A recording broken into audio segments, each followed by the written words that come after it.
ओम नमो भगवते वासुदेवाय नमः।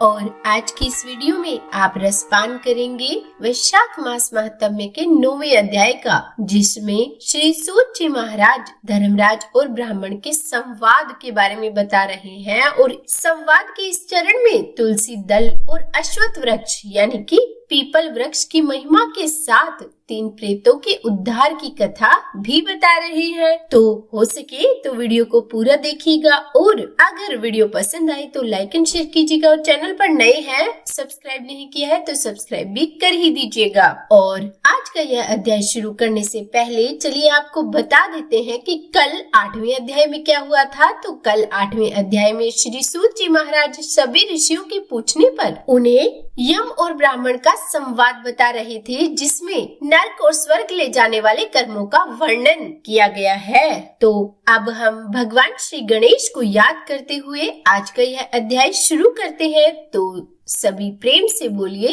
भगवान श्री गणेश की जय। यमराज से शुभ और अशुभ कर्म जिनके द्वारा स्वर्ग और नरक की प्राप्ति होती है, उन्हें सुनने के बाद शौनक आदि 88,000 ऋषियों से श्री सूत जी महाराज बोले कि हे ब्राह्मणों। ब्राह्मण ने धर्मराज से पूछा कि हे धर्मराज, वैशाख मास में प्रातः काल स्नान करके एकाग्रचित हुआ पुरुष भगवान माधव का पूजन किस प्रकार करे, आप इसकी विधि का मुझे वर्णन कीजिए। तब धर्मराज ने कहा कि हे ब्राह्मणों, पत्तों की जितनी जातियां होती हैं उन सब में तुलसी भगवान श्री विष्णु को सबसे अधिक प्रिय है। पुष्कर आदि जितने तीर्थ है, गंगा आदि जितनी नदियां हैं तथा वासुदेव आदि जो देवता हैं, वे सभी तुलसी दल में निवास करते हैं। इसीलिए तुलसी सर्वदा और सब समय भगवान श्री विष्णु को प्रिय है। कमल और मालती का फूल छोड़कर तुलसी का पत्ता ग्रहण करें और उसके द्वारा भक्ति पूर्वक श्री माधव जी की पूजा करें। उसके पुण्य का फल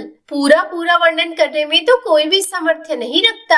जो बिना स्नान किए ही देव कार्य या फिर पितृ कार्य के लिए तुलसी का पत्ता तोड़ते हैं, उनके सारे कर्म निष्फल हो जाते हैं तथा वो पंचगव्य पान करने से ही शुद्ध होते हैं। जैसे हर बहुत सारे रोगों को तत्काल हर लेती है, उसी प्रकार तुलसी दरिद्रता और दुख भोग आदि से संबंध रखने वालों से अधिक पापों को भी शीघ्र ही दूर कर देती है। तुलसी श्यामा रंग की हो या फिर हरे रंग की, उसके द्वारा श्री मधुसूदन का पूजन करने से प्रत्येक मनुष्य विशेषतः भगवान का भक्त नर से नारायण हो जाता है। जो पूरे वैशाख मास में तीनों संध्याओं के समय तुलसी दल से मधुहंता श्री हरि का पूजन करता है, उसका पुनः इस संसार में जन्म नहीं होता। फूल और पत्तों के ना मिलने पर अन्न आदि के द्वारा, धान गेहूं चावल अथवा जौ के द्वारा भी सदा श्री हरि का पूजन करें। तत्पश्चात सर्वदेव में भगवान विष्णु की प्रदक्षिणा करें। उसके बाद देवताओं, मनुष्यों, पितरों तथा चराचर जगत का तर्पण करना चाहिए। पीपल को जल देने से दरिद्रता,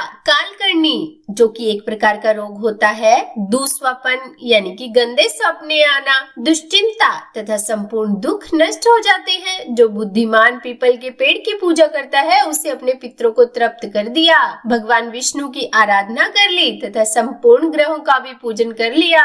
अष्टांग योग का साधन स्नान करके पीपल के वृक्ष का सिंचन तथा श्री गोविंद का पूजन करने से मनुष्य कभी दुर्गति को प्राप्त नहीं होता। जो सब कुछ करने में असमर्थ हो, वो स्त्री या पुरुष यदि पूर्वोक्त नियम से युक्त होकर वैशाख की त्रयोदशी, चतुर्दशी और पूर्णिमा अंतिम 3 दिन भक्ति से विधि पूर्वक प्रातः स्नान करे, तो सब पातकों से मुक्त होकर अक्षय स्वर्ग का वासी बनता है। जो वैशाख के इस मास में प्रसन्नता के साथ भक्ति पूर्वक ब्राह्मणों को भोजन कराते हैं तथा 3 रात तक प्रातः काल एक बार भी स्नान करके संयम और शौच का पालन करते हुए श्वेत या काले तिलों को मधु में मिलाकर 12 ब्राह्मणों को दान देते हैं, उन्हीं के द्वारा स्वस्तिक वाचन करवाते हैं तथा मुझ पर धर्मराज प्रसन्न हो, इस उद्देश्य से देवता और पितरों का तर्पण करते हैं, उनके जीवन भर के किए हुए पाप तत्काल नष्ट हो जाते हैं। जो वैशाख की पूर्णिमा को मणिक यानी कि मटका, जल के घड़े, पकवान तथा स्वर्ण में दक्षिणा दान करते हैं, उन्हें अश्वमेध यज्ञ का फल मिलता है। और फिर इतनी कथा कहकर श्री सूत जी कुछ रुके, फिर पुनः बोले कि इसके बाद यमराज जी ने ब्राह्मण को इस विषय में एक प्राचीन इतिहास कहा, जिसमें एक ब्राह्मण का घने वन के भीतर प्रेतों के साथ संवाद हुआ था। मध्य प्रदेश में एक धन शर्मा नामक ब्राह्मण रहता था। उसमें पाप का लेश मात्र भी अंश नहीं था। एक दिन वो कुशा आदि लेने के लिए वन में गया। वहां उसने एक अद्भुत बात देखी। उसने 3 महाप्रेत देखे जो बड़े ही दुष्ट और भयंकर थे। ब्राह्मण धन शर्मा उन्हें देखकर डर गया। उन प्रेतों के केश ऊपर को उठे हुए थे, लाल लाल आंखें थी, काले काले दांत और सूखा हुआ उनका पेट था। धन शर्मा ने उनसे पूछा कि तुम लोग कौन हो और तुम्हें ये नरक की सी अवस्था कैसे प्राप्त हुई? मैं भय से आतुर हूँ और दुखी हूँ और दया का पात्र हूँ, मेरी रक्षा करो। मैं भगवान विष्णु का दास हूँ। मेरी रक्षा करने से भगवान तुम लोगों का भी कल्याण करेंगे। भगवान विष्णु ब्राह्मणों के हितैषी है। मुझ पर दया करने से वे तुम्हारे ऊपर संतुष्ट होंगे। श्री विष्णु का अलसी के पुष्प के समान श्याम वर्ण है। वो पीताम्बरधारी है। उनका नाम श्रवण करने मात्र से सब पापों का क्षय हो जाता है। भगवान आदि और अंत से रहित, शंख चक्र और गदा धारण करने वाले, अविनाशी,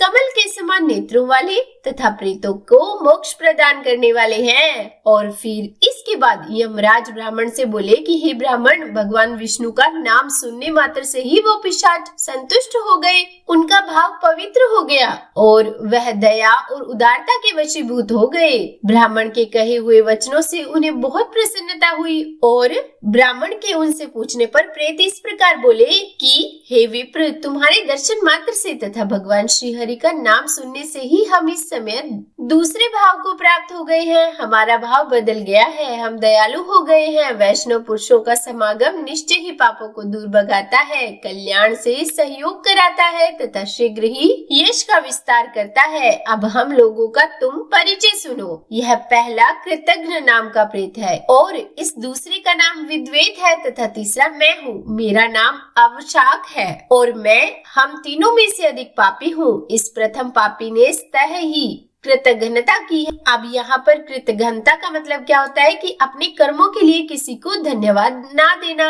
एहसान फरामोश जिसे बोला जाता है। तो इस प्रकार इस प्रेत ने तो कृतघ्नता ही की है। इसके कर्म के अनुसार इसका नाम कृतघ्न पड़ा। और हे ब्राह्मण, पूर्व जन्म में सुदास नामक यह एक द्रोही मनुष्य था, सदा कृतघ्नता किया करता था और उसी पाप से वो प्रेत उस अवस्था को पहुंचा था। अत्यंत पापी, धूर्त तथा गुरु और स्वामी का अहित करने वाले मनुष्य के लिए भी पापों से छूटने का उपाय है, पर कृतघ्न के लिए कोई प्रायश्चित नहीं है। अब इस दूसरे पापी ने देवताओं का पूजन किए बिना ही सदा अन्न भोजन ग्रहण किया। इसने गुरु और ब्राह्मणों को कभी दान नहीं दिया, इसीलिए इसका नाम विद्वेत हुआ। यह पूर्व जन्म में हरिवीर नाम से विख्यात राजा था। 10,000 गांवों पर इसका अधिकार था। यह रोष, अहंकार तथा नास्तिकता के कारण गुरुजनों की आज्ञा का उल्लंघन करने में तत्पर रहता था। प्रतिदिन 5 महायज्ञों का अनुष्ठान किए बिना ही खाता और ब्राह्मणों की निंदा करता था। और उसी पाप कर्म के कारण यह बड़े बड़े नरकों का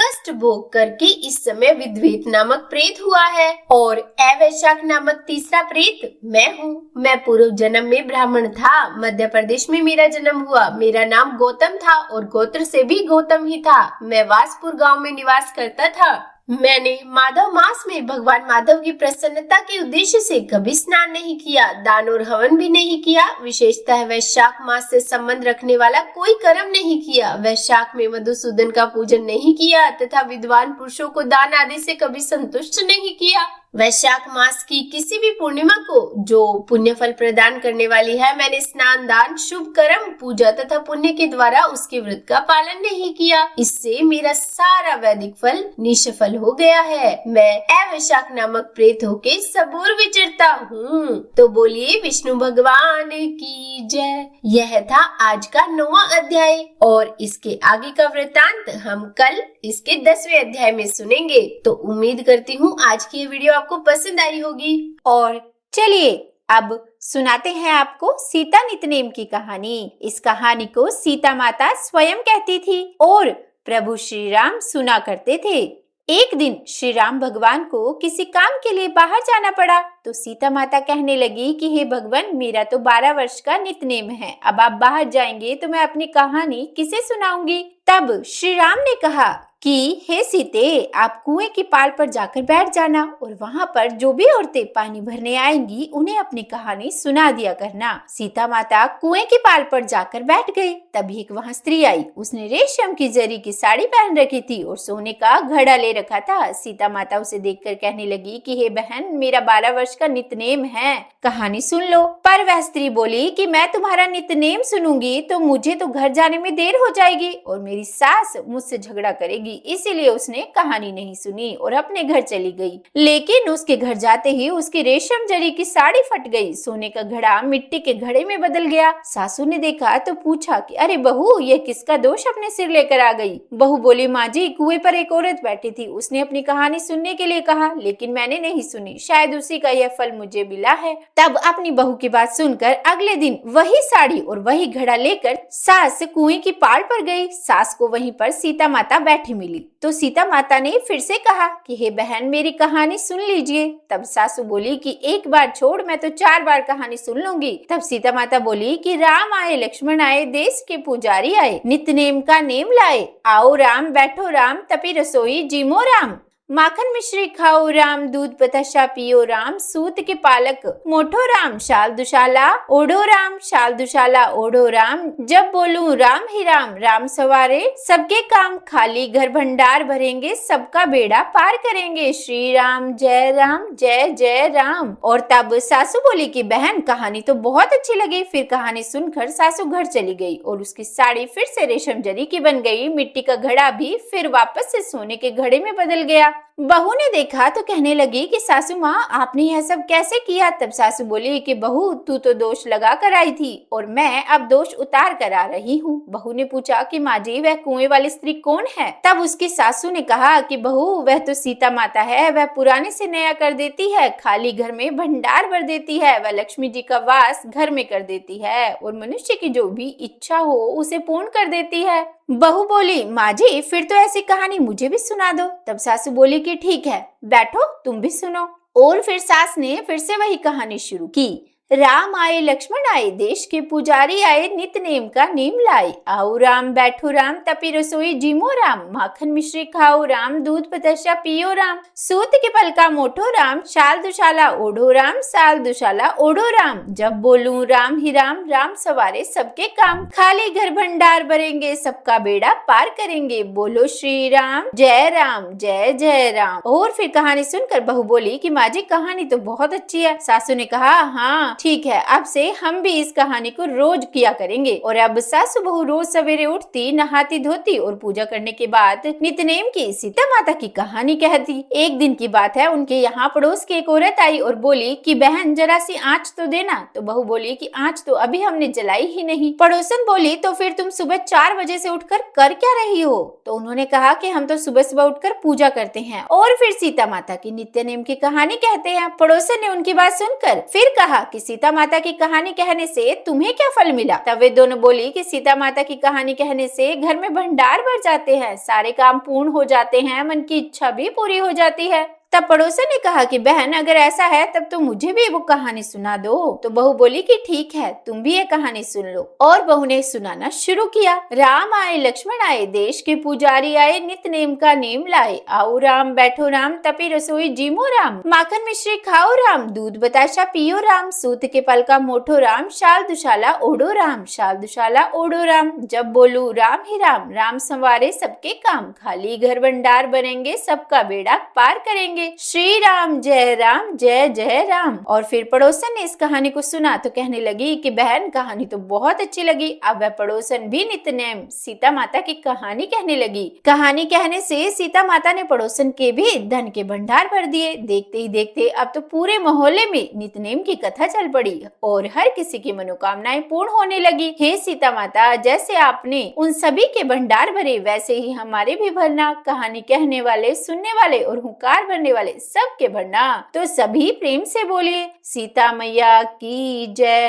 तो उम्मीद करती हूँ आज की यह वीडियो आपको पसंद आई होगी। अगर अच्छी लगी हो वीडियो तो लाइक एंड शेयर जरूर कीजिएगा और चैनल पर नए हैं, सब्सक्राइब नहीं किया है तो सब्सक्राइब भी कर ही दीजिएगा। देखिए, इस कथा को जितना हो सके शेयर कीजिए, क्योंकि इन कथाओं को शेयर करने से शास्त्रों का ज्यादा से ज्यादा प्रचार होगा और यह भी एक सेवा ही है। और हाँ, कमेंट बॉक्स में राधे राधे जरूर लिखिएगा। तो बोलिए राधे राधे।